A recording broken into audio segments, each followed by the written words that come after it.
পরিষ্কারভাবে সেদিন ডিসি মিসি তাদের সামনে বলেছিলাম যে একটা মদখোর ডিসি আসছে আমার বাসায়, পরিষ্কারভাবে বলেছিলাম, পুতু পুতু করে কোনো কথা বলি নাই। বন্দুকের নলের মুখেও যা বলেছি মাইকের সামনেও তাই বলেছি।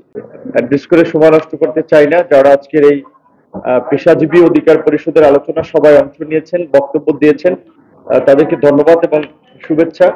শুরু থেকে শেষ পর্যন্ত এখনো আছেন আমাদের, শুরু থেকে আমাদের পথ চলায় সহযোগী ছিলেন ব্যারিস্টার শিহাব ভাই এবং জগন্নাথ বিশ্ববিদ্যালয়ের শিক্ষক নাসিরউদ্দিন স্যার।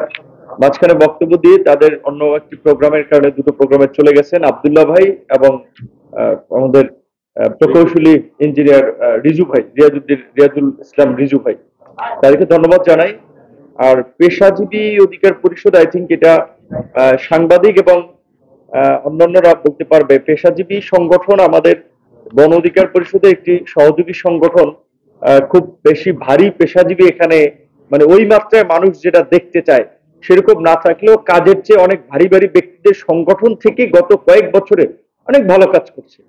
এই আন্দোলন সংগ্রাম থেকে শুরু করে ওই যে এখানে এক ভাই বক্তব্য বলছিলেন যে বড় সংগঠন কিন্তু দুইজনের বেশি অন্য কাঠামো করা যায় নাই, কারণ কোন দল অন্তর্দ্বন্দ্ব নানান ধরনের পরিস্থিতিতে।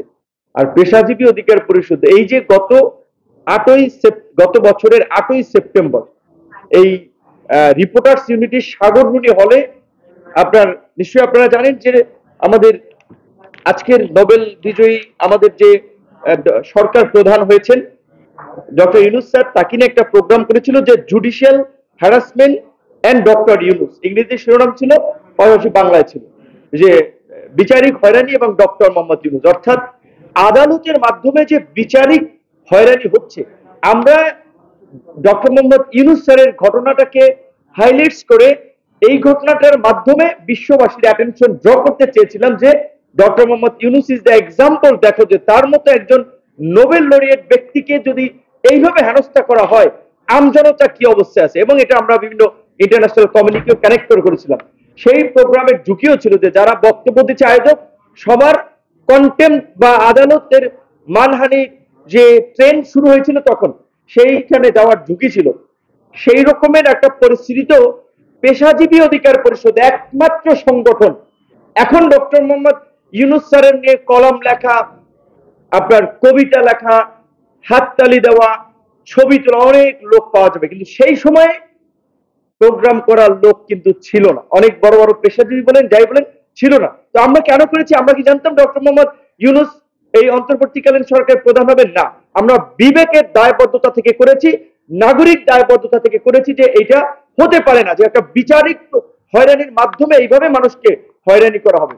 সেই জায়গা থেকে আমরা করেছি এবং আরো বিভিন্ন প্রোগ্রামে আমরা বক্তব্য দিয়েছি, আন্দোলন সংগ্রাম করেছি এবং একটা পর্যায়ে তখন আমরা বলেছিলাম যে ইয়েস, ডক্টর মোহাম্মদ ইউনুসকে জেলে নেওয়া দরকার, কারণ ওনাকে যদি জেলে নেয় তাহলে এই দেশের এলিট বলে যারা আছে প্রতিষ্ঠিত তাদের একটু টনক নড়বে যে আমরাও কিন্তু জেলে যাইতে পারি। যেমন আপনার নিশ্চয় মনে আছে রেহমান সোবহান সাহেব কিন্তু এই ডক্টর মোহাম্মদ ইউনুস প্রসঙ্গে একটা কমেন্টস করেছিলেন, আমার হুবহু মনে নেই, কিন্তু তার মেসেজটি ছিল এরকমই যে এইটা অন্যদের জন্য সতর্ক বার্তা, অর্থাৎ ইউনুসকে যদি নেয় তো তুমি আমি আমরাও যারা আছি কোনো পণ্ডিতের মাপ নাই। তো এই ঘটনাটা অনেককে নাড়া দিয়েছিল। তো প্রধান রাজনৈতিক দল থেকে শুরু করে বলেন, অনেকে বলেন খুব বেশি সংখ্যক মানুষ কিন্তু সেটি নিয়ে প্রতিবাদ করে নাই কিংবা খুব বেশি প্রতিক্রিয়া দেখায় নাই, কারণ সবাই দলীয় নানান ধরনের ইকুয়েশন হিসাব নিকাশ থেকে কথা বলে আসছিল। যেটা রিয়াজুল ইসলাম রিজু ভাই যেটা বলেছিলেন, আমরা তো অলিখিতভাবে ফাঁসিবাদ মেনেই নিয়েছিলাম।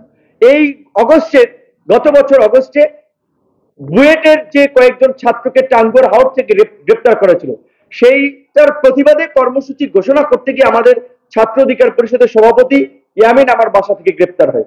পরিষ্কারভাবে সেদিন ডিসি মিসি তাদের সামনে বলেছিলাম যে একটা মদখোর ডিসি আসছে আমার বাসায়, পরিষ্কারভাবে বলেছিলাম, পুতু পুতু করে কোনো কথা বলি নাই। বন্দুকের নলের মুখেও যা বলেছি মাইকের সামনেও তাই বলেছি।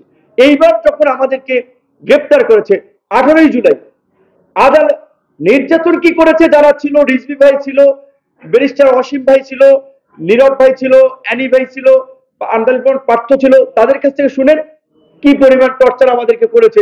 কাজে এটা নিজে ঢোল পিটানো না, কিন্তু আমরা বলেছি আমাদের দৃঢ়তা কমাতে পারেনি। এত অত্যাচার নির্যাতন হামলা মামলা করেও আমরা পরিষ্কারভাবে বলছিলাম যে না, সরকারের পতন ঘন্টা বেজে গেছে, 90% শেষ, 10% ধাক্কা দিতে হবে। তো আমরা এই যে ঝুঁকি নিয়ে কথা বলেছি, এমনকি এইখানে যারা আমাদের আইনজীবী ছিল তারা জানেন, কোর্টের সেই বিচারককে বলেন, সেদিন কোর্টের বিচারককে বলছিলাম যে এই যে ফ্যাসিবাদ এবং